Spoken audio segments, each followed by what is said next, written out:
Leopoldstadt was the Jewish quarter of Vienna before World War II.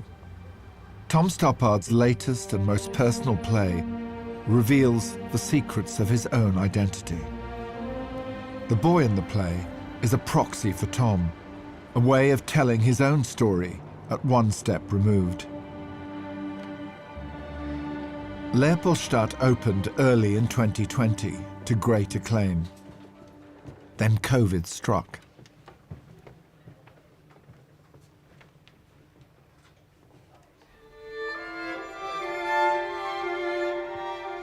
So what's the first thing you remember, Leo? Do you remember this room? By the way, Leo, what is it with Lenin? Your name was Leopold. Too Jewish? He was a refugee, an immigrant. He reconstituted himself as an English boy and got away with it.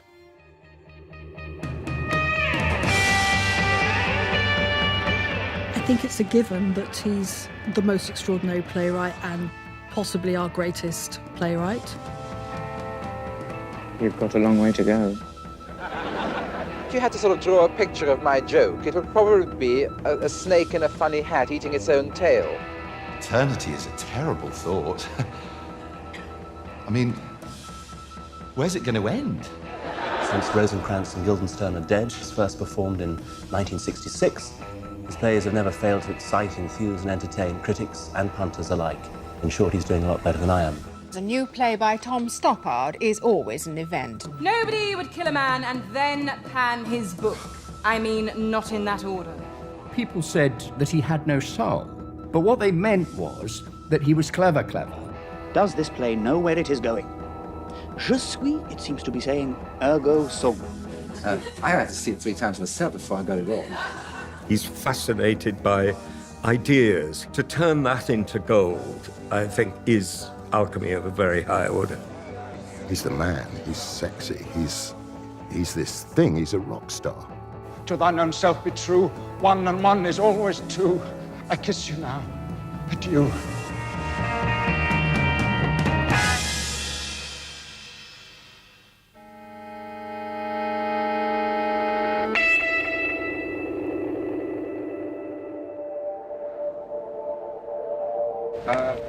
Excuse me, sir. I'm carrying out a public opinion survey. I wondered if I could ask you 2 questions.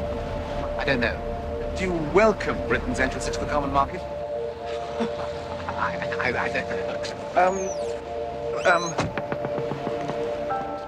Would you legalize marijuana? I don't know. I don't know. Do you find yourself under pressure to have definite opinions on current issues? All the time. We're all under that pressure. It's better to have halitosis than to have no opinions. Do you know anything at all? One thing I do know is the M4. Well, it's all trivial, isn't it? Why don't you come? Where? With me. What for? What for? Oh, your lecture. No, not that. Sex. Oh, no, thanks. Bernard. You should try it. It's very underrated. Nothing against it. Yes, you have. You should let yourself go a bit. Tom? You might have written a better book, or at any rate, the right book. I put the new lavender in here. Oh, right. Sex and literature. Literature and sex. Your conversation left to itself doesn't have many places to go. Like 2 marbles rolling around a pudding basin. One of them is always sex. Oh, well, yes. Men all over. No doubt. Einstein, relativity and sex. Chippendale, sex and furniture. Galileo, did the earth move? What the hell is it with you people? There is an art to the building up of suspense, though it can be done by luck alone. This is where Tom and his wife, Sabrina Guinness, have been hiding out during lockdown. The man who doesn't know, who hates to be pinned down, has at last agreed to answer my questions. I'm afraid it isn't your day. Hi, Alan. I'm afraid it is. It's me. I know Tom is resistant to any kind of biography. It's all right. This has been years, No. and we've got to this point. Don't you worry, I give up. We're only allowed to. Yeah. We're double dosed. Double dosed.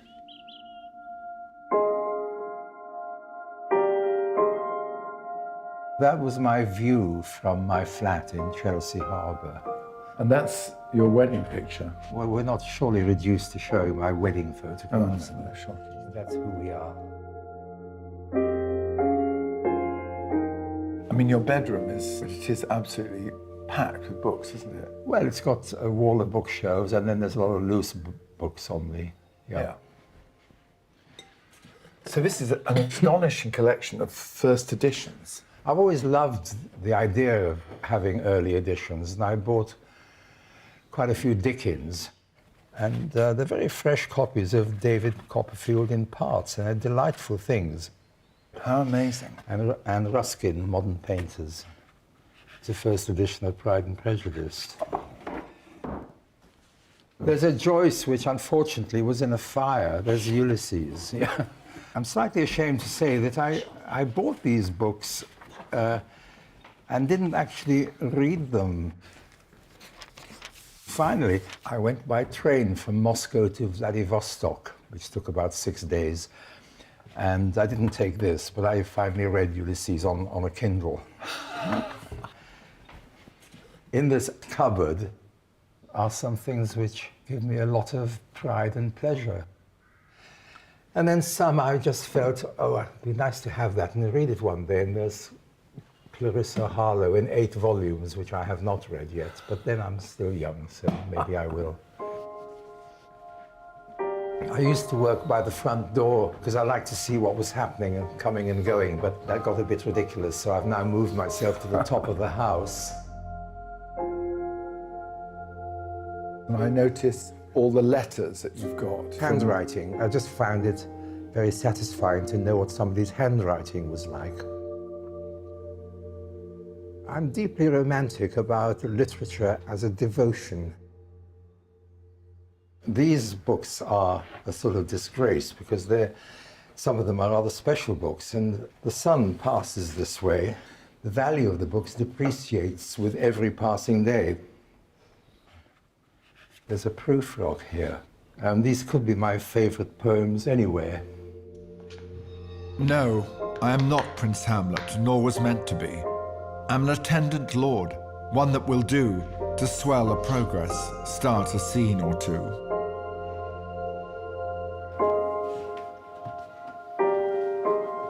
I didn't stop because of my legs. I actually can walk from the ground floor to the top floor without pause, believe it or not. This is all plays, you know, Edward Albee to Oscar Wilde. Under S, we have Sabrina. Scruton. That's the wrong way around, isn't it? This is where I ended up working. This is kind of failed attempt to put things into categories. That says like TS text, miscellany, memorabilia. Look, it's a work in progress, as is my life. I used to have a track for every play, and I get obsessive about some track. This is actually a friend's. He said, "You want the Cologne concert, Keith Jarrett."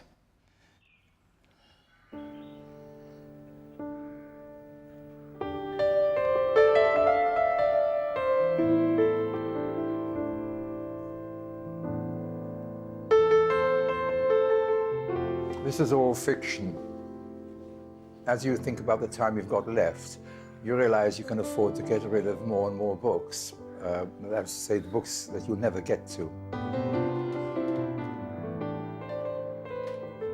I haven't been in London for 13 or 14 months now, and the consequence is that I kind of dread having to go to London.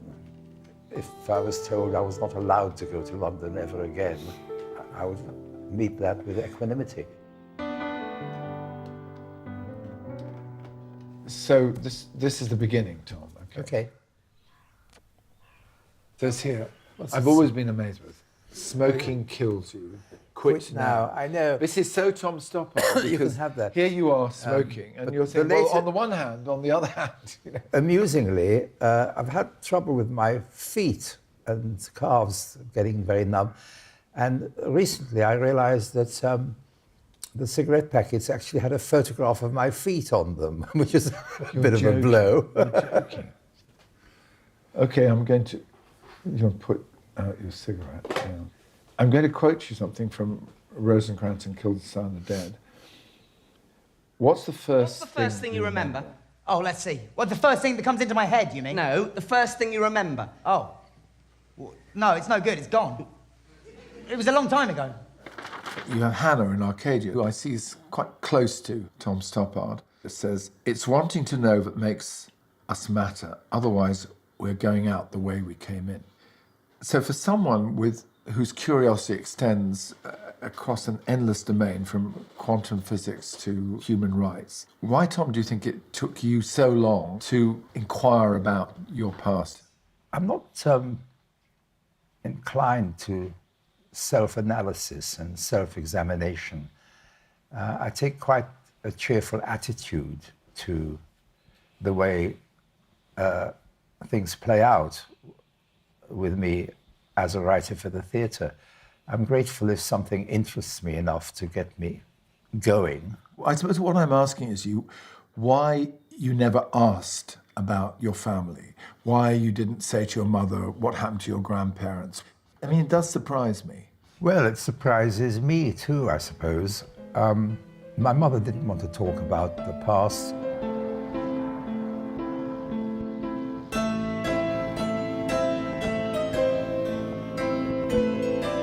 But there's no doubt my ma, her footwork was surprisingly nimble. You know, she'd say things like, you know, if you had one Jewish grandparent, that was too much in 1938. I never felt that I'd been denied some knowledge which I needed. It was a long time before we talked about anything at all. But there is someone who did ask and did find answers. Stoppard's biographer, Professor Dame Hermione Lee. When I started writing his biography, which went on for about 6 years, one of the first things he said to me was, "You'll find I've had a very exciting life up to the age of 8. My však vracíme se k místům, kudy řídila se historie tohoto města. On the 3rd of July, 1937, some 200 miles from the Czech capital, Prague, in the small town of Zlín, Tomáš Straussler was born. The family language was Czech. So, I mean, presumably I spoke and was spoken to in Czech, but I don't recall it as an experience.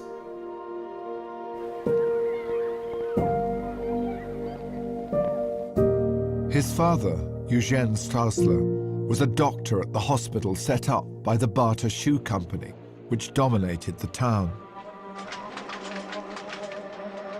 But their comfortable life as secular Jews was about to fall apart as the Nazis approached Czechoslovakia.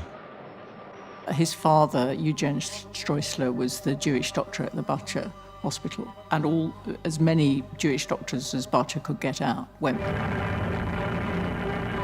Here before our eyes unfolds the drama of a nation dying. Hitler's troops enter Moravia. He has often talked about having a charmed life, or about being a lucky man. So his family flee the Nazis and get away from Czechoslovakia as it then was. We were refugees, but not in an uncomfortable way. My father's employees sent various people in various directions, and we got to Singapore.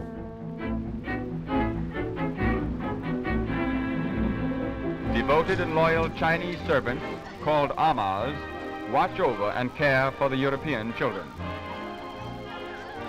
England has built a great city and established for the trade of all nations a mighty guardian in the East.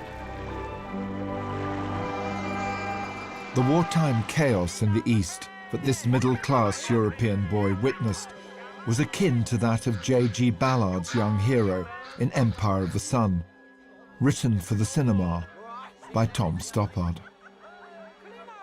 The reason maybe they asked me is because my childhood wasn't a million miles from Ballard's, just in terms of the set dressing of the little boy's bedroom. It was uncanny. Can I take my glider? And there was a sheet of flags of all nations. And I had the very same spread, with the Czech flag, as far as I was concerned, being important. But then, just like J.G. Ballard, Thomas Straussler had to flee the invading Japanese. My brother and I and my mother landed in Bombay in February '42. They headed north to the cooler hills of Darjeeling.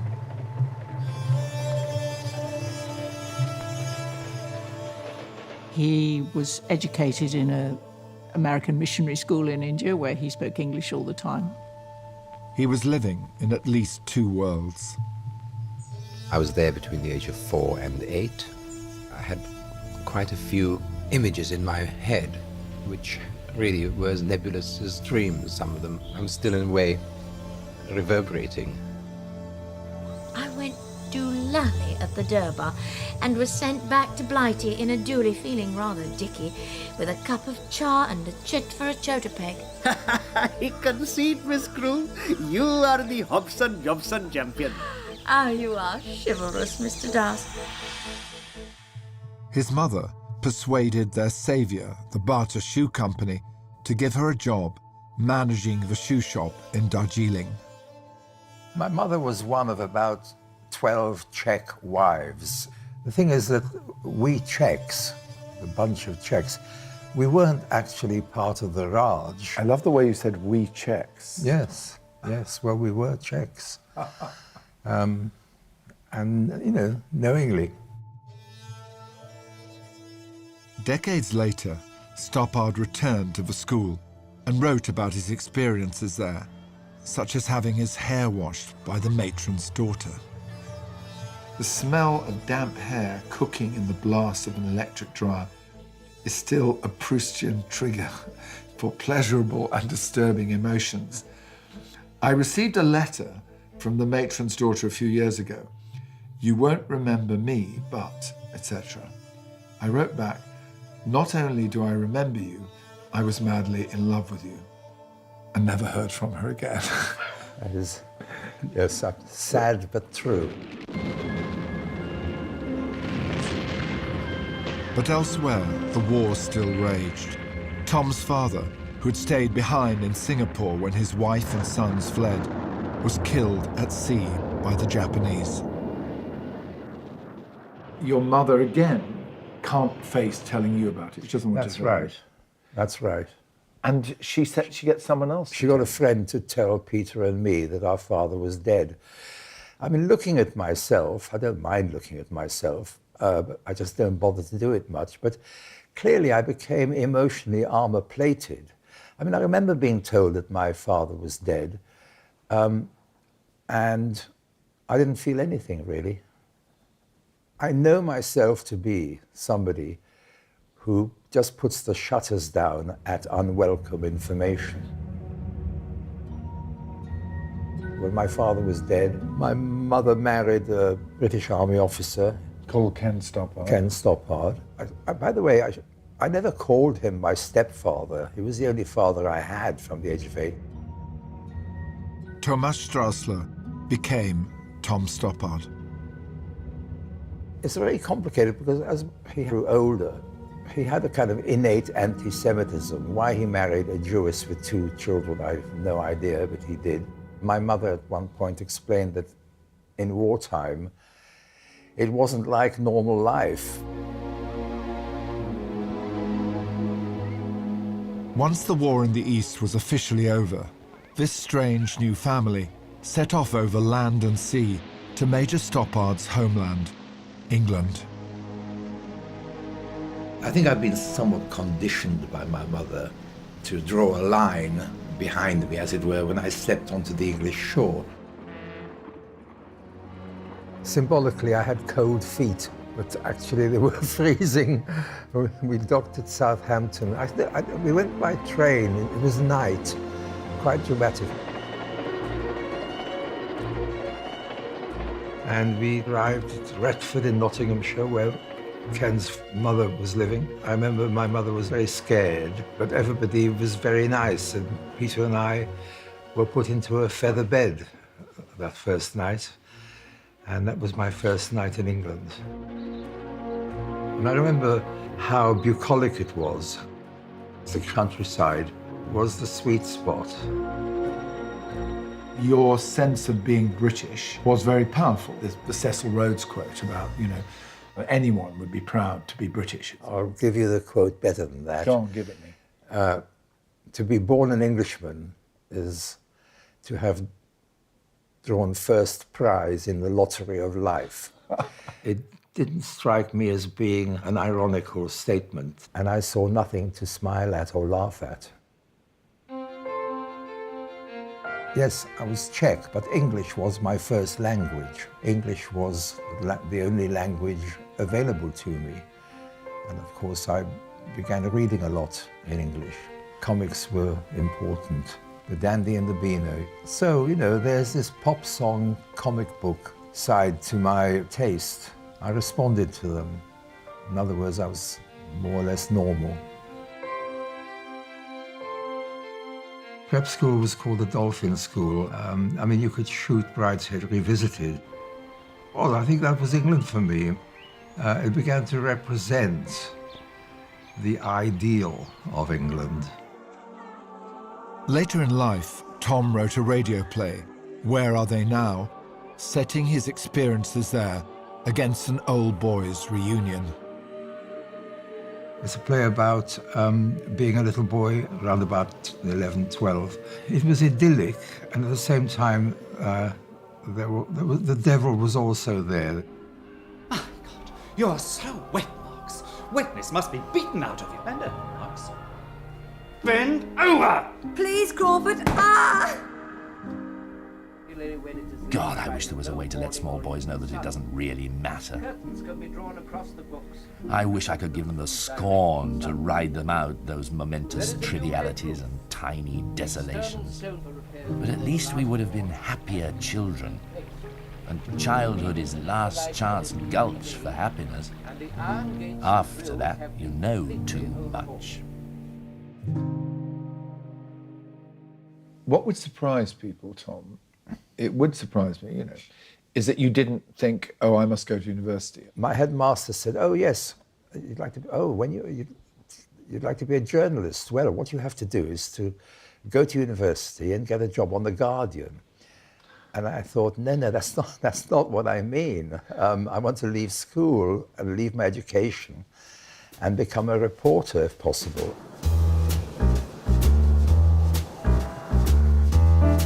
And I was in Bristol for the next 8 years, maybe. I joined the local paper as a junior reporter when I was 17. And then, Anthony Smith was asked to start an arts page and to hire Tom Stoppard.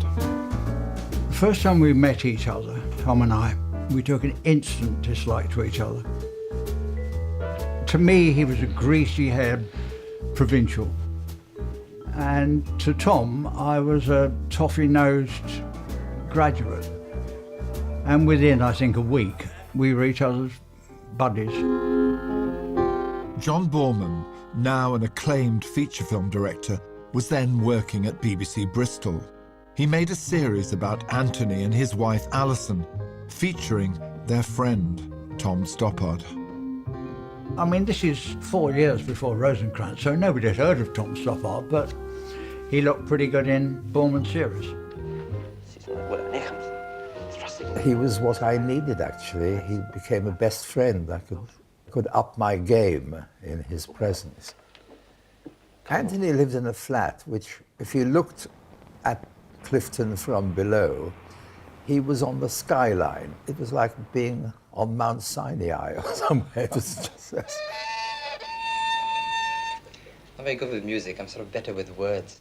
He had that lean stylishness that Jagger has got. Short but ambitious, don't you think? Marvellous. But he also had those, what do you say, to be polite, slightly fleshy lips that Jagger has always had and Tom's got. The other thing about Tom at that time was how very well he talked. She did that bike ride from Land's End to... Oh, that one! I mean, he was immensely fluent, but not just fluent verbally, fluent mentally. He was an extraordinary performer, social performer. Now, do me a favour. 4 days, child, look, right down there. Ready? Oh. His mom and I said, oh, sir, are there any play clothes? The life of the reporter was about as opposite as you could get from life at a boarding school, obviously not co-educational. Suddenly, you know, I was grown up and out in the world. I was deliriously happy.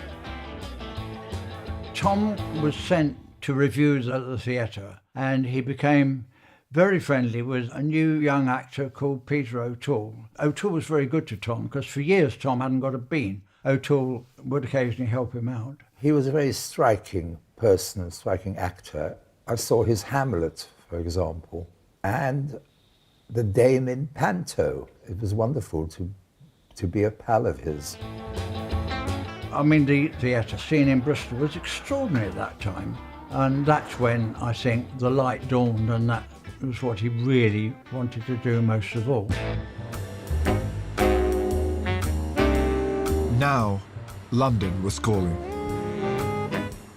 Theatre was really hot in England. There was an element of ambition and vanity. A disproportionate amount of interest was paid to plays at that time. And I wanted a disproportionate amount of interest to be paid to me. Tom's days starting out as a writer in London echo in his screenplay for Shakespeare in Love. Will you lend me £50? Oh, cut out my heart. Throw my liver to the dogs. No, then. I remember this funny quote from your agent Kenner when he first met you, that you always travelled by taxi and never by bus. It was as if you knew that your destiny had a lot in store for you. I was always running out of money, and Kenneth was a good friend agent, and he would stake me to £5 if I needed. And he walked me out, and I hailed a taxi, and this struck him as being, looking back on it, I can see why he might have been a bit affronted. Radio was proving to be both lifesaver and launchpad, largely thanks to the man who had become the BBC's head of radio drama, John Tidyman. Oh, talk about the good old days. I mean, you could walk in off the street and ask to see somebody and see them and talk about what you might do. Young writers were commissioned. It was great.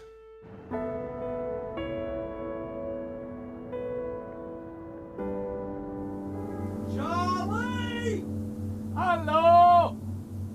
Right, Charlie! Right! Coming down! It was about a man painting a huge bridge which needed repainting again as he finished it. Dip, brush, slick, slide, slap without end. I'm the bridge man, web-spinning, silvering Spider-Man, crawling between heaven and earth on a cantilevered span. Look down. Is it a fact that all the dots have names? Albert! There was a jumper who was intent on suicide at the time. And who, yes, that's right. Yeah. What are you doing on my bridge? Yours? Well, I'm painting it. I'm authorised. So would you kindly descend? That's what I came up for. To descend? It never occurred to me to stay. You came up to go down? To jump. Jump? Off. Jump off? You'd kill yourself. Yes. Well, mind how you go. Don't fall. Some people have said, oh, he doesn't write about his personal life. Albert's Bridge is all about Tom's personal life. He doesn't neglect his wife. He cares very much for his wife, but Painting the bridge is so important to him that he doesn't give her the time and attention that she would like. And this, I'm afraid, is what was happening in Tom's first marriage to Josie. Oh, if you fell, I'd die, Albert. So would I. Don't you ever fall. Albert! Calm down! Please, calm down! What are you doing? Packing, Albert. I'm going. Kate, I'm sorry. Will you come and see me sometimes? Will you come along and wave?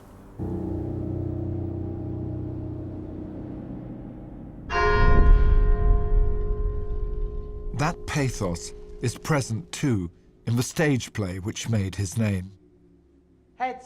We come to Rosencrantz and Guildenstern, although it's funny, it's also quite sad, actually. Apparently the BBC saw the script and said it was long, wordy and rambling. Well, how true. Do you think it matters? Doesn't it matter to you? Why should it matter? What does it matter why? Doesn't it matter why it matters? What's the matter with you? Oh, it doesn't matter.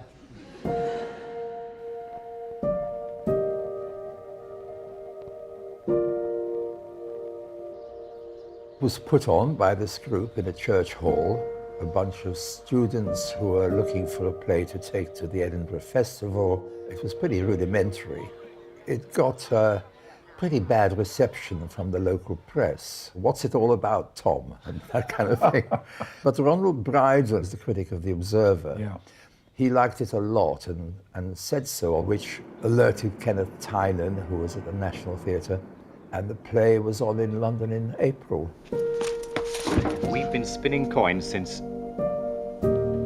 This is not the first time we've spun coins. Oh, no. Been spinning coins for as long as I remember. How long is that? I forget. You wanted your lead characters to be dead by the end, did you? Is that your... Well, Shakespeare killed them. So That's true. I was working within that frame. Nymph, in thy orisons be all my sins remembered. There was the juxtaposition between Shakespeare's language and modern language. Well, my lord, I have remembrances of yours that I have longed long to redeliver. God, it's like living in a public park! Oh.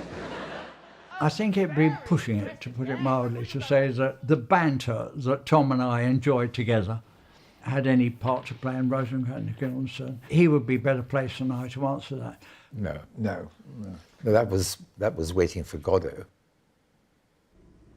Well, shouldn't we be doing something constructive?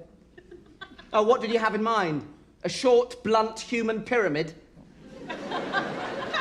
Of all the writers of the time, he seemed to have liberated himself with the example of Beckett. So where we were surrounded by this social realist stuff, this, I thought, vastly inflated rhetoric of look back in anger, which now seems to me as astonishingly old-fashioned play, whereas Rosencrantz and Guildenstern seems to me bang up to date.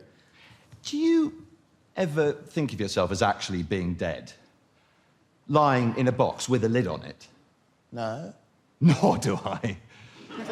I thought, oh, I see. A whole line of comic writing, like Fry and Laurie. I just came in here to buy a model. A model, yes. Based on this mercurial writing for these two slightly gloomy comedians. A glass of water? No, thank you. A pleat of water, then? No, thank you. I just want a model aeroplane. A model aeroplane of water? No. In Rosencrantz, there is a deep melancholy, deep sense of bewilderment. What are we here for? What are we doing with our lives? None of us really know. Eternity is a terrible thought. I mean, where's it going to end? We know this is a play about mortality, and yet it's also a play about gamesmanship, because what do you do to pass the time? You play games. What's your name when you're at home? What's yours? When I'm at home. Is it different at home? What home? Haven't you got one? Why do you ask? What are you driving What's your name? Repetition, 2 love, match point to me. Who do you think you are? Rhetoric, gay man match. There was no question that people felt this was a new voice. It hit some kind of nerve. The jokes worked. How did you cope with this sort of instant fame? You quite liked it, Tom, did you? I think I loved it. And I think looking back on it, I probably would cringe at myself, but I was thrilled. This is more like it.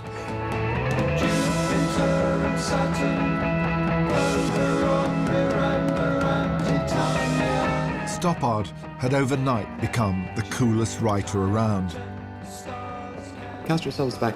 If you were starting again, would it be plays? Yes, I think so. I think that we have a better social life than novelists.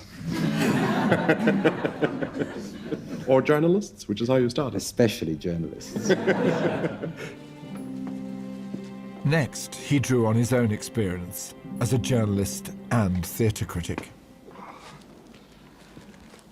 Me and the lads have had a meeting in the bar and decided it's first-class family entertainment, but if it goes on beyond 10:30, it's self-indulgent. Pass it on.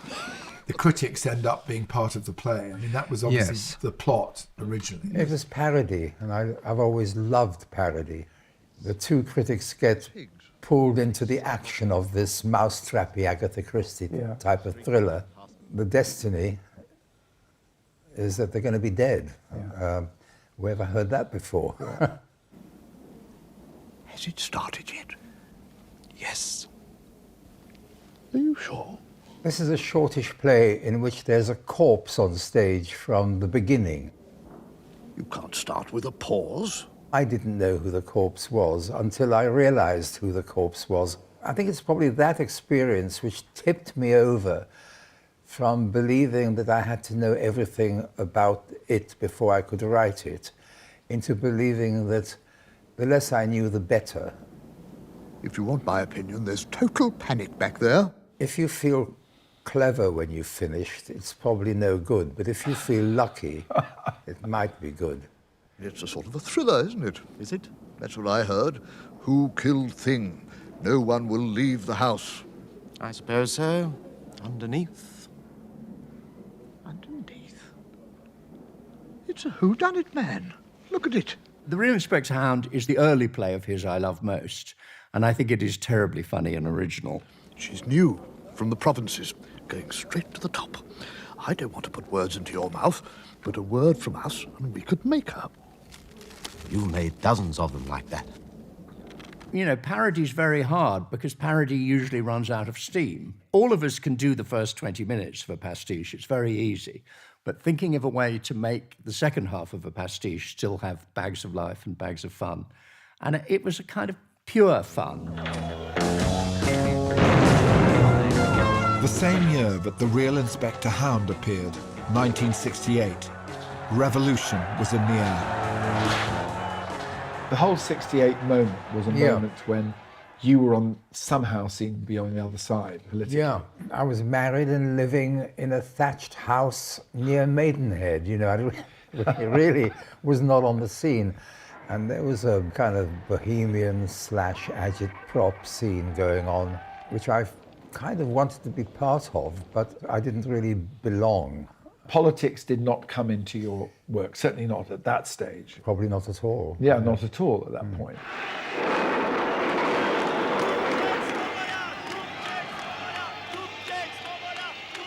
When the armies of the Warsaw Pact invaded Czechoslovakia in 1968, I did not take up a banner. Russian murderers go home, shouted the crowd, and a flag steeped in the blood of the dead became the flag of protest for the defiant Czechs. I was absolutely against an army of tanks coming in and taking over Czechoslovakia, but I didn't think, oh my goodness, that's my country. I better get up on my feet and shout. I remember Josie, my wife, getting quite angry with me for not doing that. I think of myself as a simple soul, but the more I look at my simplicities, the more complicated I feel I am.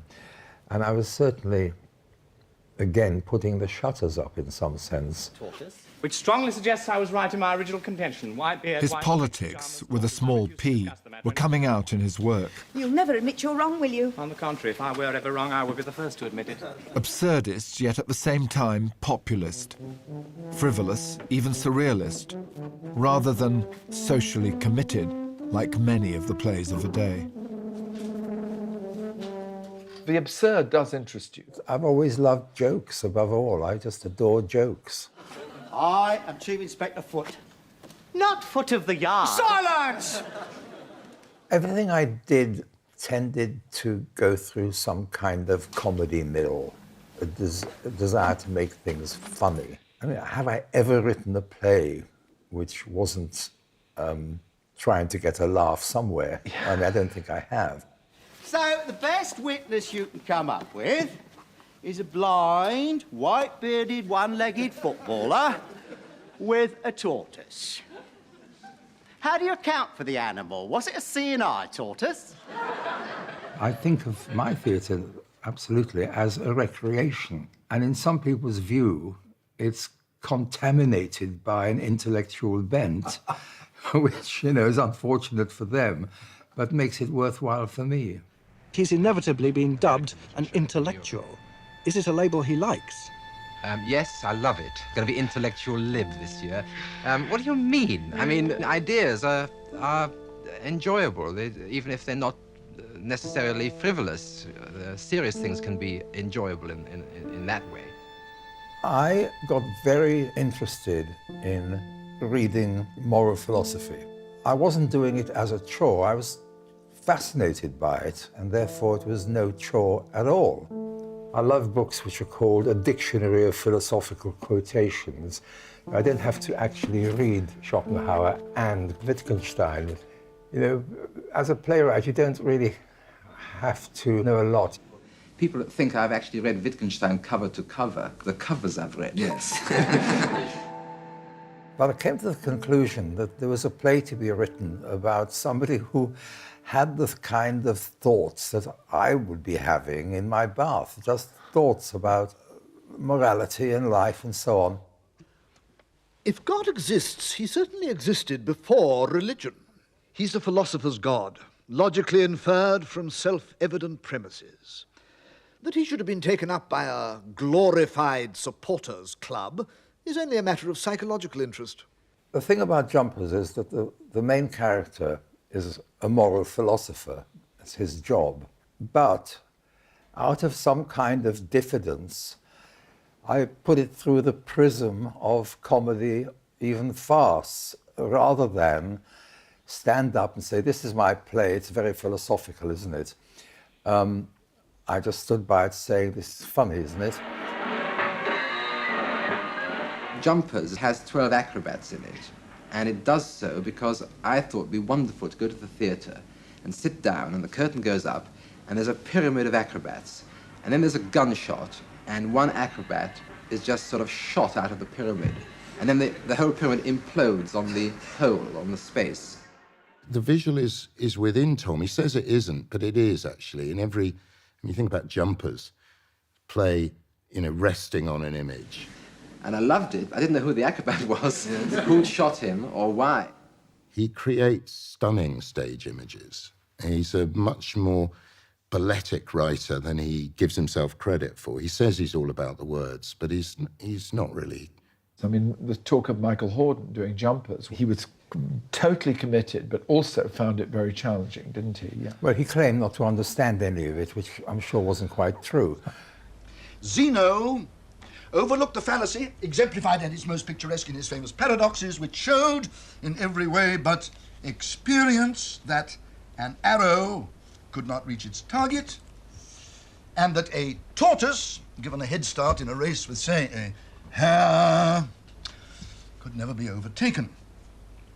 And by way of regaining your attention, I now propose to demonstrate the nature of that fallacy, to which end I have brought with me a specially trained tortoise and a similarly trained damn and blast thumper.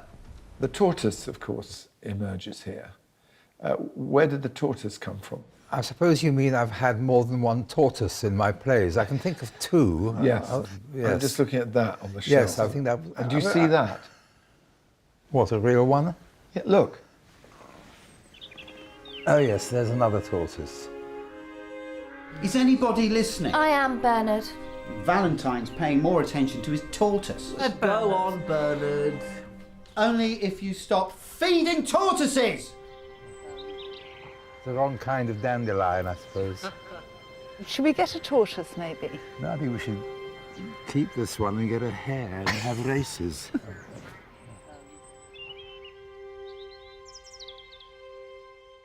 The year that Jumpers hit the stage, 1972, Tom divorced his first wife, Josie, with whom he'd had 2 sons, and married Miriam, a doctor and writer.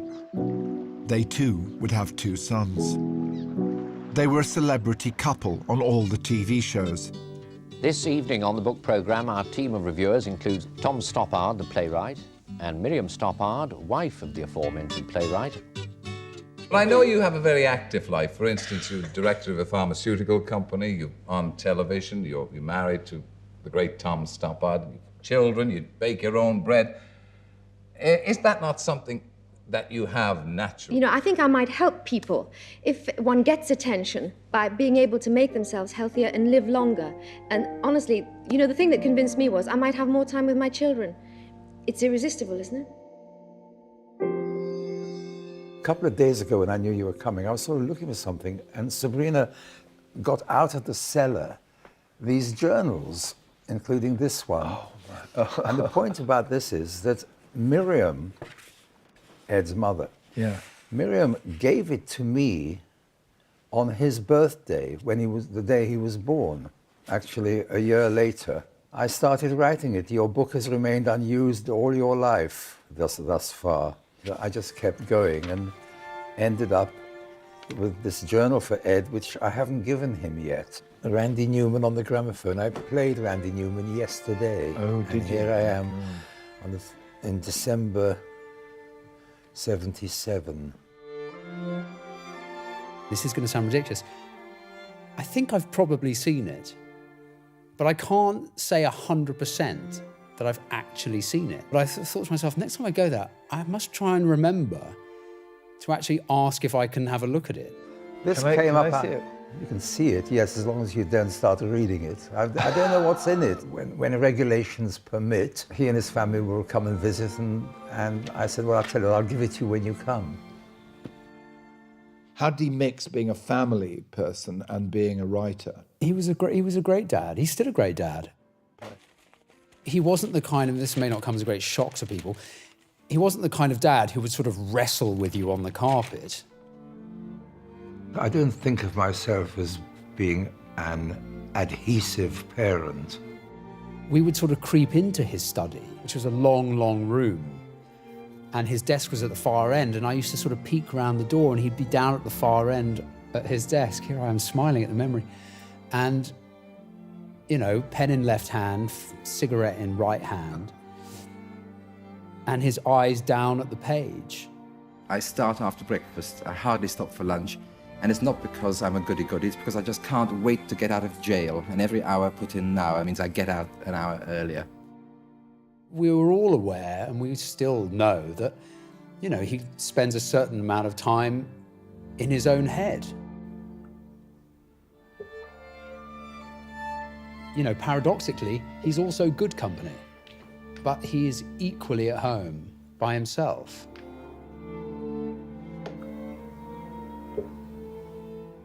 If I retire, I'll retire into chess.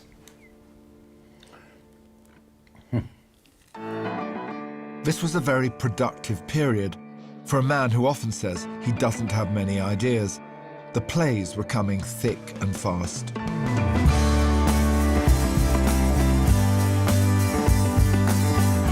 The next one popped with ideas, travesties, an absurdist version of a historical fact that James Joyce, Lenin, and the Dadaist Tristan Tzara were all in Zurich at the same time. Oscar Wilde figures too, in that Joyce was in a production of The Importance of Being Earnest. Mr. Joyce! Top of the morning, James Joyce! I hope you'll allow me to voice my regrets in advance for coming on the off chance, but Jesus, I hadn't much choice. I picked up on a minor character, Henry Carr, and put the whole play into his memory. Oh, Switzerland, the miraculous neutrality of it, the non-combatant impartiality of it, the non-aggression pax of it, the entente cordiality of it, entente to the left, detente to the right, into the valley of the invalided, blundered and wandered myself when young. And then there's a political section for Lenin, which was actually just me being frightened to make fun of Lenin. I regretted it ever after. Everything Lenin says is something Lenin actually wrote, and there weren't many jokes. Literature must become a part of the common cause of the proletariat. That's my point. There was nothing wrong with Lenin except his politics. Travesties was revived in a production by Patrick Marber. Yes. I said yes. And he reminded me the other day that it actually begins with a fail-safe laugh at the top of the second act. Yes! I'm not going to tell you because it's quite rude. Full stop.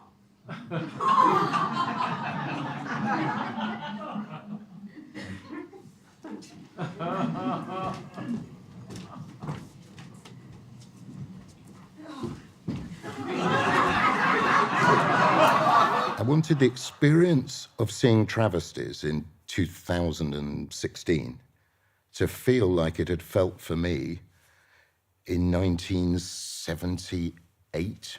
I was 14, and I just fell in love with this play and immediately read it and still didn't really understand it, but I knew that I'd had a major life-changing theatrical experience. It was intellectual, it was incomprehensible. It is a chapter which, by a miracle of compression, uses the gamut of English literature from Chaucer to Carlyle to describe events taking place in a lying-in hospital in Dublin. To be honest with you, there were people who walked up the aisle and said, it was wonderful, but what the hell was it? Does that bother you? You know, what you're not going for is universal acceptance. You know, I mean, that's for breakfast food. And you want to be the Kellogg of British drama, if you can help it. A lot of people criticise Tom and say those early plays, they may have been funny, they may have been complex, but they weren't emotionally strong. What do you say to that? I say piffle. There's a speech that Henry Carr makes about the war, which just silenced the audience. It was just so beautiful. Fear, folly, Christ Jesus buffed with his blessed leg. I never thought to be picked out, plucked out, blessed by the blood of a blunting wound. Oh, heaven, and released into the folds of snow-white feather beds. But he wasn't emotional or political enough for some of his contemporaries. Tom and I first got in touch when basically he wrote to me in admiration because he'd seen a play of mine. He wrote me a letter saying, "You are completely wrong about more or less everything in this play." He said, "On the other hand, it's so beautifully written that I don't care whether I agree with you or not." And this is pure Stoppard. There was a very strong and lively left-wing side to English theatre. At some point, I began to resent my sanctuary being pissed on by everybody I knew. Thanks a bunch, you know, I would have been in communist Czechoslovakia now. I was working at the Royal Court Theatre, and Bill Gaskell, when he was asked what was a Royal Court play, said, "I can only tell you what a Royal Court play is not, and that is a play by Tom Stoppard." And we were taught to believe as his, that he was the devil, because he was what they called a university wit. And the fact that they had all been to university and Tom hadn't was one of the ironies of calling him a university wit. And also, clearly, that he didn't write about the working class. He didn't go along with the dominant ideology of the theatre of the day. My mantra was that the abuses in British life were aberrant, and the other side of the Iron Curtain, the abuses were the system. You might say Stoppard enjoys challenges, like this one, turning out a piece for actors and a full symphony orchestra at the Royal Festival Hall, which was all over in one day. No. No. No. No! Go back to the timpani. In 1977, Stoppard put his feelings about Soviet communism into a production he did with the composer and conductor Andrei Previn. Every Good Boy Deserves Favour, which, as Tom didn't hesitate to point out to me, was a way to remember the musical scale. How did that come about, Every Good Boy Deserves a Favour? There's no A in the title. You can't be a musician if you call it Every Good Boy Deserves a Favour. Well, let me correct myself then. Every Good Boy Deserves Favour. I met Andrei Previn, and he said to me one day, should you ever write a play which requires a symphony orchestra, I have one. Ask me what the play was. What was the play, Tom? Don't ask.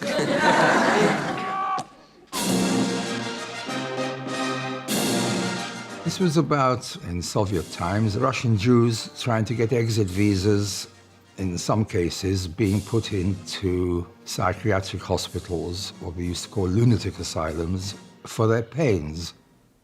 I have to consider seriously whether an ordinary hospital can deal with your symptoms. I have no symptoms, I have opinions. Your opinions are your symptoms. Your disease is dissent.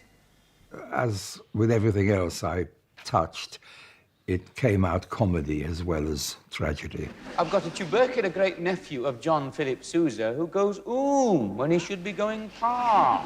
And the Jew's half has applied for a visa. The difference between a free society and an unfree society is something which I just felt a small child would understand in the same way that my elderly mother understood it. Papa, don't be rigid. Be brave and tell them lies. Tell them lies. Tell them they've cured you. Tell them you're grateful. How can that be right? If they're wicked, how can it be wrong? It helps them to go on being wicked. Theatre is an event, not a text. And I just learned this from experience, and everybody knows it's true if they think twice about it. When you look back on unforgettable moments of your life as a theatre-goer, it's remarkable how few of them are on the page. If an actor makes a small change in a line, I imagine it's exactly like a composer finding that a musician has changed a note or two. It's unbearable. Would a Soviet doctor put a sane man in a lunatic asylum, in your opinion? I shouldn't think so. Why? Quite right. How do you feel? Fit as a fiddle, thank you. I know, God help me, I know this sounds pretentious, and no wonder the Royal Court didn't want to do my plays, but that's sort of vital to me, that the music of the speech has to be correct as well. I have no orchestra. There is no orchestra.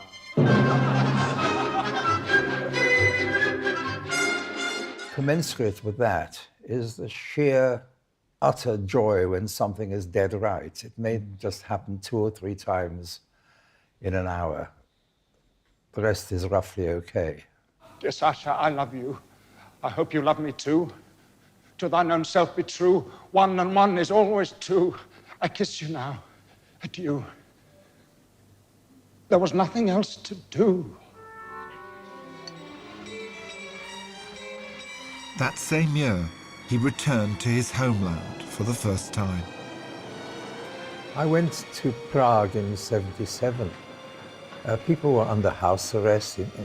I was writing journalism, trying to be of some use to them. And it wasn't much use, except that I wrote about people who therefore were just slightly more protected because if anything happened to them, they weren't completely unknown in this country.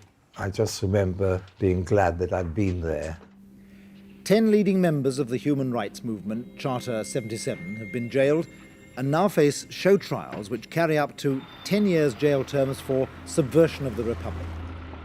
The oppression by bureaucracy, which consists of telephones cut off, driving licenses withdrawn, passports postponed, all these things, they haven't really had that much effect.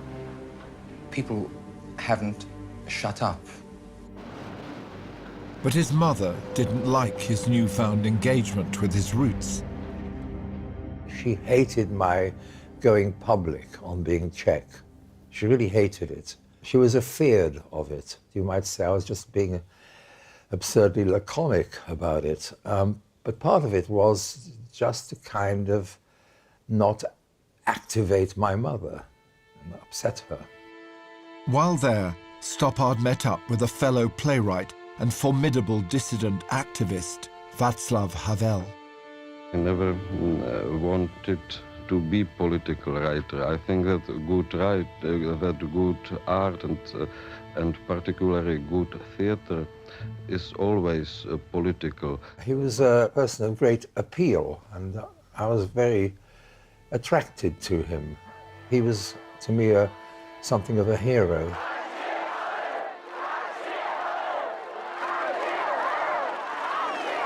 He came to think of Havel as a kind of alternate self. He kept a journal, January 1977. Václav Havel, a playwright whose mother didn't marry into British democracy, has been charged with high treason. The minimum sentence is 15 years. It's very difficult to continue writing about this in a coherent way. I sit here in this beautiful room, surrounded by the commonplace luxuries of a successful writer. It's wonderful being right here. See, my little William kicking a football. Much better, isn't it? And can hardly bring my mind to bear on Havel's present surroundings and on his prospects, his mental state. Could I contemplate a life where all can be preserved by moral cowardice, lost by moral courage? That special house, what you see now, is House of Police. They are my new neighbors. He's always followed by a public security agent with a walkie-talkie and a machine gun. I did actually write a play for television. It was called Professional Foul, and it was about the situation in Prague. Do you know Prague? Well, not personally. I know the name. It was wonderful for me because I sort of had something and wrote this play in a couple of weeks. That's quite unusual for me. And how are things at Stoke. Stoke? An excellent university, I believe. You know perfectly well you wouldn't be seen dead in it. Even if that were true, my being seen dead in a place has never, so far as I know, been thought a condition of its excellence. Very good. Wit and paradox, verbal felicity, an occupation for gentlemen. So you like tits and bums, by the way? Tom came out with this absolutely blinding television play about a professor who goes to Prague at the time when there's a conflict between communism and the liberalization. He will translate it and try to have it published in English, if it's good. I think it is good. But can't you publish it in Czech? Oh, holla. He's never written anything as good as Professional Foul, and Professional Foul is a masterpiece. They would not search you. No, that's not the point, I'm sorry. I mean, it'd be bad manners, wouldn't it? Bad manners? Yes, I know that sounds rather lame, but ethics and manners are interestingly related. When I saw it, I thought, I've missed a story here. And Tom is ahead of us all in getting to the story of what a dictatorship means in people's lives. Now listen to me. I'm a professor of philosophy. I'm a guest of the Czechoslovakian government. My connections in England reach up to the highest in the land. Do you know the Queen? Certainly. No, I do not know the Queen, but I speak the truth when I say that I'm personally acquainted with two members of the government, one of whom has been to my house, and I assure you that unless I'm allowed to leave this building immediately, there's going to be a major incident about the way my liberty has been impeded by your men. Well. 12 years later, that story had a happy ending when Havel became president of Czechoslovakia and then of the newly formed Czech Republic. It was just heaven, was it? It was like the kids taking over the school. I mean, they were in charge of the tuck shop as well. It was just amazing. Tom has always been extremely committed to human rights in Czechoslovakia and more recently Belarus. But I don't think he's ever been very interested in party politics. I was guilty of being part of the pack of people who were bringing pressure on him to write more political plays. I'd been haranguing a dancer that he must learn to march. And Stoppard did indeed write one marching play, Night and Day. It takes on questions of journalism and the print unions. It is the Grimsby scab. I say that's not very nice. I don't keep an abusive vocabulary ready for anyone who acts on different principles. Oh, acting on principle, were you? Yes, I was, as a matter of fact. Is it your principle to betray your fellow workers when they're in confrontation with management? Come again. Don't patronise me, you little Burke. Though his focus was not on British politics, Stoppard had no qualms about being called a Thatcherite.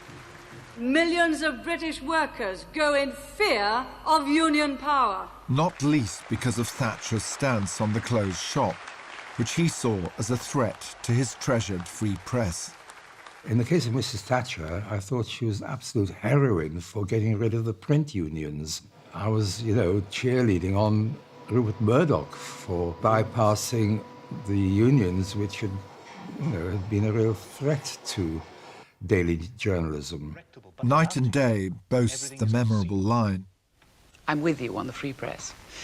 It's the newspapers I can't stand. Tom is not a Tory, Tom is a classic liberal. And when people said to me in the 1970s, how can you be friends with someone like that? I would reply, well, I believe in equality and freedom. He believes in freedom. In every reaction I have towards almost anything, I tend to have a conservative reaction. They might say you're stuck in the past. Well, I wish I were. At this moment, it's quite tough to know. I think I'd probably vote Green, actually. A new play by Tom Stoppard is always an event, and tomorrow night his latest, called The Real Thing, opens at the Strand Theatre. This one features a curmudgeonly playwright, not unlike himself. I suppose it's the fate of all us artists. Death. People saying they preferred the early stuff. I used a lot of myself in that play. All his prejudices were mine. I think that was a lot to do with the drive to write the play. I could get my prejudices off my chest and have fun with them. And just like Tom, his main character is invited onto Desert Island Discs. What's wrong with that? I'm supposed to be one of your intellectual playwrights. I'm going to look a complete prat, aren't I? Announcing that while I was telling Jean-Paul Sartre and the French existentialists where they'd got it wrong, I was spending the whole time listening to the Crystals singing That Do Wrong. It's more obviously personal than his other plays. It's you I love. So people tend to assume it's about infidelities in his marriage to Miriam. You have to find a part of yourself where I'm not important or you won't be worth loving. They didn't actually divorce until 10 years later. We all write a love and marriage play. We all write a marriage and fidelity play. And that was mine. Is that right? His next long relationship was with the original star of The Real Thing, Felicity Kendal. How can I need someone I spend half my time telling to grow up? What's a petard? I've often wondered. What? A petard, it's something you hoist, is it? A piece of rope. I don't think so. Anyway, he sort of got in under the radar, acting daft on a train. Next thing I know, I'm looking around for him, makes the day seem better. It's like love or something. No, there's no point ever that there's any question that this is the man in her life and will be forever. And it's incredibly strong. I mean, it's the old-fashioned sense of love story. The play is about a playwright who leaves his wife for an actress. So in a certain sense, it was prophetic. But disappointingly for you, there was absolutely nothing going on between me and Flick at that time. Felicity was brought up in India too, with her theatrical family. I wanted to write a play for Felicity, and we had India in common. I just didn't like you thinking English was better because it was English, if that is what you were thinking. I don't understand why you are angry with me. If you don't start learning to take, you'll never be shot of us. It's your country and we've got it. Everything else is bosh.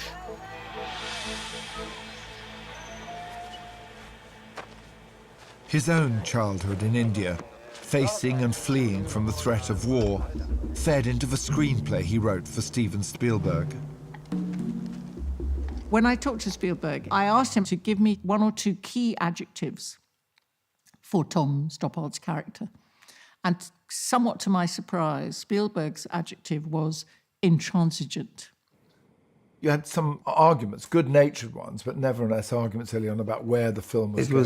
It was his job to dispense the energies of the different parts of the script with different emphases, and sometimes I was a bit surprised. And when that was over, you continued to collaborate with him. Even though you weren't necessarily credited on the films, you had quite a big role. So he began sending me scripts, which he was going to be doing. He likes doing that.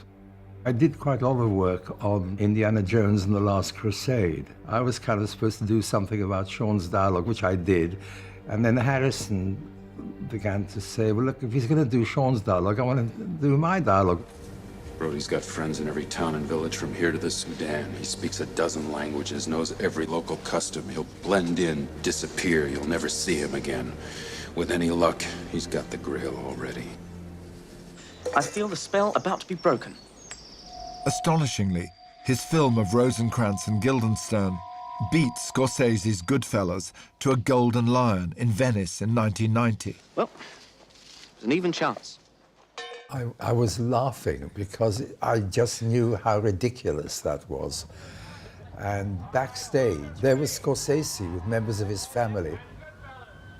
I kind of swanned in, rather thrilled to meet him, and I didn't realize how furious they all were. Oh, come on, it's just nonsense. You know, we know it's nonsense. I mean, I'd vote for Goodfellas. If you be married, my grave is like to be my wedding bed. And then came Tom's real triumph. Mark Norman wrote a script called Shakespeare in Love. Perfectly frank, I didn't use anything in Mark's script. I was just grateful for the foundation and then had fun on my own. Gentlemen, thank you. You are welcome. Who's that? Nobody's the author. It won the Oscar for Best Original Screenplay in 1999. Okay. Show me. How are you? We did it there. The Enigma machine. Germans have thousands of them. What's it do? It turns plain text messages into gobbledygook. Alan Turing, mathematical genius and codebreaker, was the subject of the thriller Tom went on to write for Mick Jagger's production company. I was going to France to stay with Mick, and he said, listen, can you get hold of a book called Enigma? Can you bring it with you? And I thought Mick just wanted to read the book. It turned out that he had his producer hat on. Press the same key any number of times, it will always come out different. So what's the problem? I keep wanting to interrupt myself to say that I don't consider myself to be a natural film writer. Problem?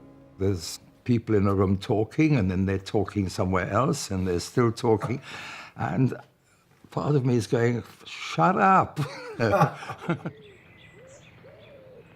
Two tortoises with a lifespan between them. That's Nitro. Yeah. And that's Turbo. Turbo's 100 years old. I'm not sure if that's true. Just like the two generations, 2 centuries apart, in Tom's ingenious take on the history play. Tortoise and Arcadia, what, you just brought it back for a returned performance? Well, there was just a chance that it could be the same tortoise. Oh, there you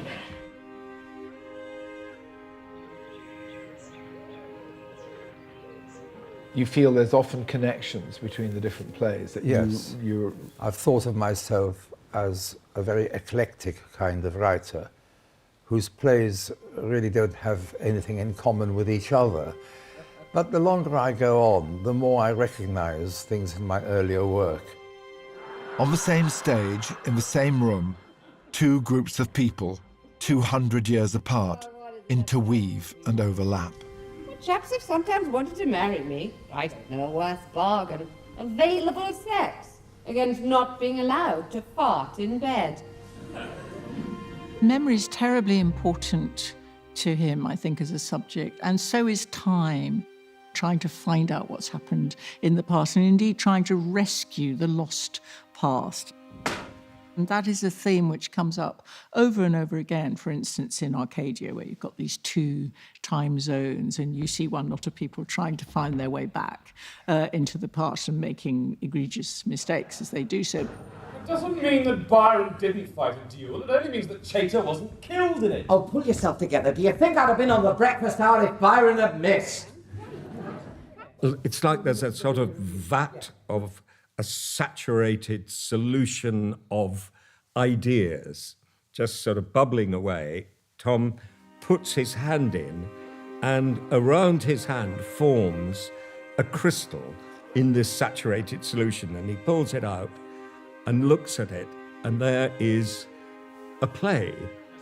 He's fascinated by ideas. He's not hampered by a university education, so he's never been corralled. There's no rush for Isaac Newton.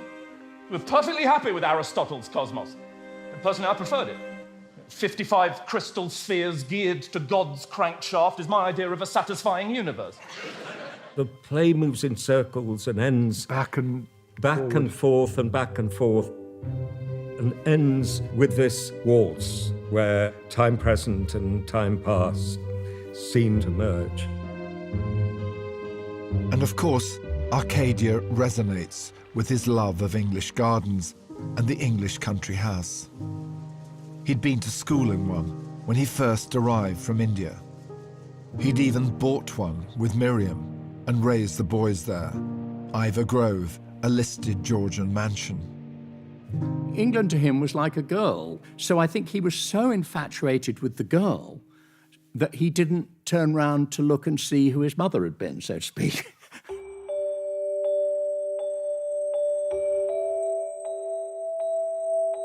In '93, during rehearsals for Arcadia, a cousin of his, Sarka Gauglitz, came to visit. He started to ask her questions, with his mother listening, very uncomfortable, at the end of the table. "Sarka, how Jewish were we?" And she said, "What do you mean? You were completely Jewish. What is this question?" And she then proceeded on the napkin to draw his family tree and to tell him what had happened to those of his relatives who had perished in Auschwitz and in other camps.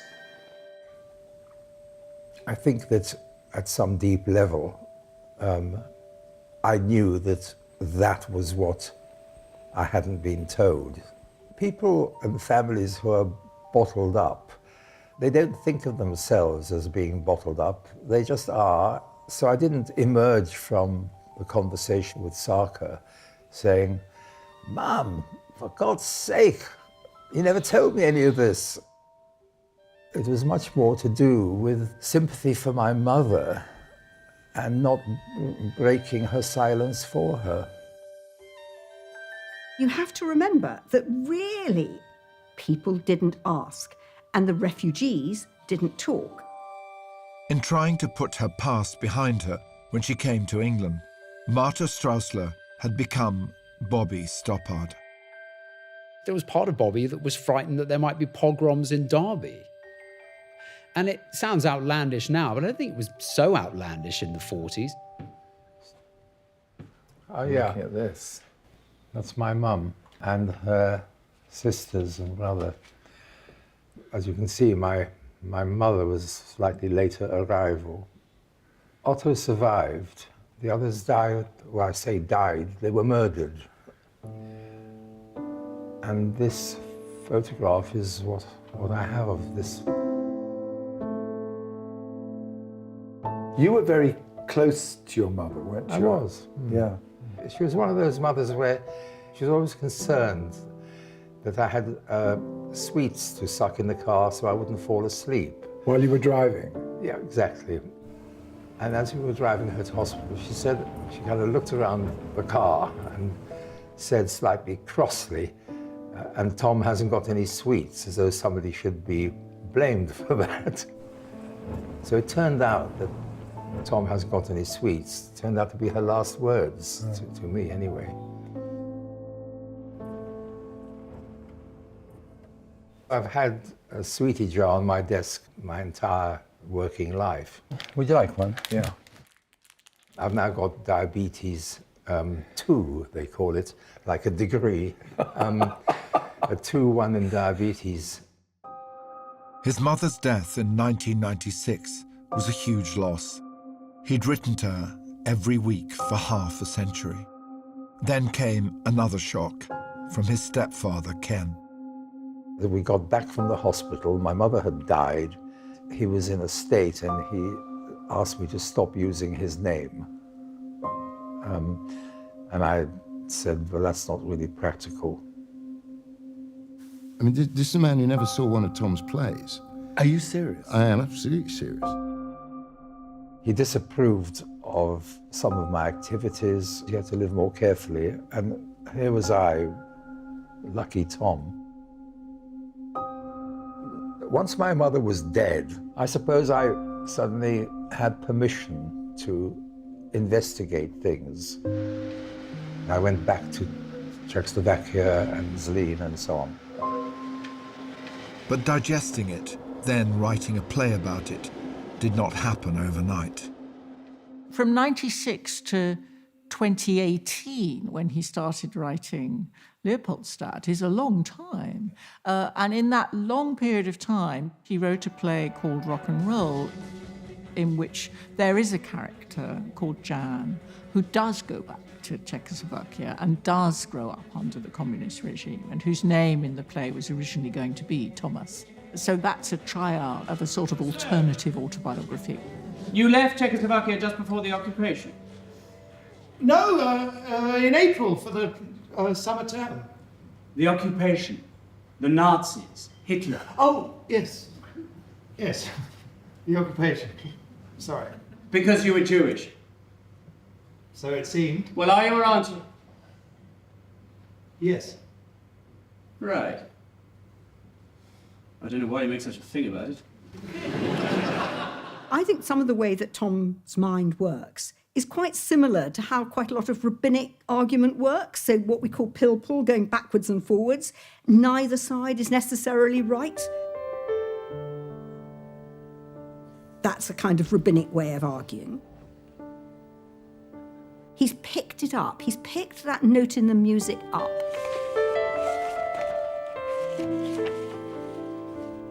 Writing dialogue is a way of contradicting yourself with some kind of honesty. I'm agreeing with you. You agree with everyone a little. Well, up to a point. I've written innumerable scenes where people are arguing. I'm trying to give a good account of each side of an argument. So you don't take sides, but on the contrary, I take every possible side. I can, as it were, bring my own position into question by writing against it. At last, the crystal around Leopoldstadt was ready to take shape. He just sent me a text. Said I've written 5 pages of the play. I didn't ask him what it was about. But it wasn't until many months later, he just said, very quietly, he said, it's about being Jewish. And literally, it was the last thing I expected to hear. But it was, well, of course that's what you're going to write about. It made so much sense at that moment. Leopoldstadt, I wrote it right here. Producer Sonia Friedman, she said I could have no limitation, but as many actors as I'd need, and I rather took advantage of her because we ended up with 26 actors. In August 2021, the play was allowed to reopen.